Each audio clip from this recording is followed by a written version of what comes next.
نحمده ونصلی علی رسولہ الکریم، اما بعد۔ تصحیح کے قواعد بیان کیے جا رہے تھے۔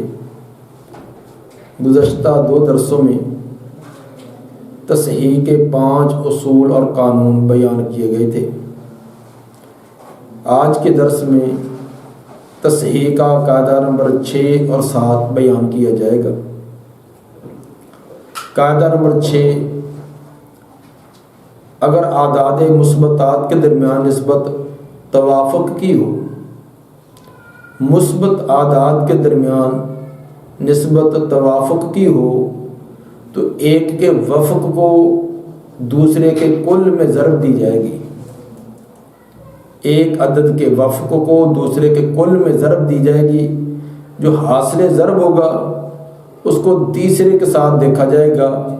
اگر اس کے ساتھ بھی نسبت توافق کی ہو تو پھر ایک کے وفق کو دوسرے کے کل میں ضرب دی جائے گی۔ اس طرح جتنے بھی فریق کے اندر، جتنے بھی گروہوں کے اندر کسر واقع ہوتی ہے، ان تمام کے اعداد کے درمیان نسبتیں دیکھتے جائیں گے۔ اگر توافق کی پائی جائے گی تو ایک کے وفق کو دوسرے کے کل میں ضرب دیتے جائیں گے۔ آخر میں جو عدد حاصل ہوگا اس کا نام رکھا جائے گا جز و سہم، اور اس جز و سہم کو اوپر والے اصل مسئلے سے ضرب دی جائے گی جس پر وہ مسئلہ بنایا گیا۔ تو ضرب دینے سے جو حاصل ضرب ہوگا یہ تصحیح ہوگی، اس سے تمام ورثاء کا حصہ بغیر کسر کے نکل سکے گا۔ مثلا ایک آدمی فوت ہوا، اس کی 4 بیویاں، 1 حقیقی بہن اور 12 پدری بہنیں اور 10 چچا ہوں۔ یہ ایک مثال ایسی بنائی گئی ہے کہ جس کے اندر تمام کے اندر توافق پایا جائے گا اور وفق کی وجہ سے ایک کے کل کو دوسرے کے وفق میں ضرب ہوگی۔ اب بیویاں 4 ہیں، اولاد نہیں ہے، تو اس لیے بیویوں کو 1/4 چوتھا حصہ ملے گا۔ حقیقی بہن ان کو نصف 1/2 ملے گا۔ پدری بہنیں اگر حقیقی بہن 1 ہو، ایک حقیقی بہن کی موجودگی میں پدری بہن کو سدس چھٹا حصہ ملتا ہے تاکہ سلوسان کی تکمیل ہو سکے۔ اس لیے پدری بہنوں کو چھٹا حصہ 1/6 ملے گا، اور چچا جو ہے یہ اسبا بنتے ہیں، باقی بچا ہوا ان کو ملے گا۔ تو مسئلہ 12 پر بنے گا، کیونکہ پہلی طائفہ کا چوتھا حصہ ربع لینے والے دوسرے طائفہ کے ساتھ مل گئے ہیں۔ پہلی طائفہ کا چوتھائی لینے والے دوسرے طائفہ سے ملے تو مسئلہ 12 پر ہے۔ 12 میں سے بیویوں کو چوتھا حصہ 3 ملے گا، اور حقیقی بہن کو 12 کا نصف ہاف 6 مل جائے گا، اور پدری بہنوں کو چھٹا حصہ 12 کا چھٹا حصہ 2 بنے گا، ان کو دیا۔ ان تمام کے حصوں کو جمع کیا تو یہ 11 بنے گا۔ ایک بچا ہوا بطور اسبا وہ چچا لے جائیں گے۔ اب ہم دیکھتے ہیں ان کے رؤوس اور سہام، افراد اور ان کے حصوں کے درمیان کیا نسبت ہے۔ بیویاں 4 ہیں اور حصہ ان کا 3 ہے، تو 4 بیویوں کو 3 تقسیم کریں تو کسر آتی ہے۔ تو اس لیے ہم نے ان کے رؤوس اور سہام میں نسبت دیکھی، 4 اور 3 میں نسبت تباین ہے، تو 4 کا 4 عدد یا عدد مثبت آ گیا۔ بہن 1 ہے، ایک بہن کو 6 ملا ہے، تو ایک بہن کو 6 مل گیا، اس کا تو کوئی کسر نہیں، اس لیے ان کے درمیان نسبت نہیں دیکھیں گے۔ آگے پدری بہنیں 12 ہیں اور حصہ ان کا 2 ہے، تو 12 بہنوں کو 2 تقسیم کیا جائے تو یہ کسر آئے گی، اس لیے 12 اور 2 کے اندر نسبت دیکھی، اس کے اندر نسبت توافق کی پائی گئی، کیونکہ جب رؤوس اور سہام کے درمیان نسبت دیکھی جاتی ہے تو صرف 2 ہی نسبتیں ہوتی ہیں، یا توافق یا تباین۔